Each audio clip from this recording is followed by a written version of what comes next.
未來打敗你嘅唔係你嘅同類，而係一個機械人。遠嘅唔講，今年2月係深圳福田首批 AI 公務員上崗，官方稱輔助性質，佢哋做啲文檔處理、文件工作，呢啲流程重複又簡單嘅嘢，機械人做效率高、出錯率低、成本又平。你諗下，費盡心思考公務員，但係最後發現機械人做公務員效率仲高，咁鐵飯碗仲有冇用？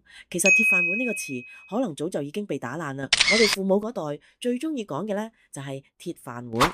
譬如你考到公務員，入咗啲國企，就算有咗鐵飯碗，而家呢代如果你入咗 BAT 大廠，都算係有鐵飯碗。但係商業時代變化好快，鐵飯碗根本唔能夠保證你唔會被淘汰。真正嘅鐵飯碗係乜？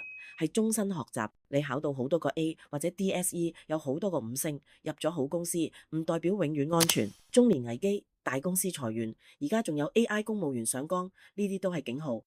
所以真正嘅鐵飯碗係要不斷學習，緊貼時代，揾自己嘅第二曲線。好似企業嘅發展，佢唔係直線，而係曲線，非連續性嘅。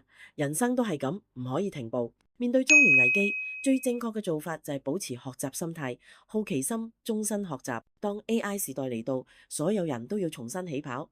2025年，我哋要捉住2樣嘢。第一，新媒體、社交媒體、短片 Reels、直播、個人 IP。第二就係用好 AI，降本增效。以前冇 AI，大家嘅閱歷、知識唔同，有博士、有大學生、有小學生，做新媒體會有門檻，唔係人人都可以好易做到。但有咗 AI，有咗 ChatGPT、DeepSeek 之後，門檻大大降低。AI 幫我哋做選題、批量生產爆款方案、寫直播劇本，團隊人數由50人減到幾個人就得，效率爆炸提升。AI 嘅價值係乜？降本增效。AI 加互聯網， AI 加新媒體， AI 加短片 Reels， AI 加直播， AI 加 IP， 呢啲就係我哋呢個時代該做嘅事。歡迎留言話我知你想睇 AI 加咩題材創造價值啊。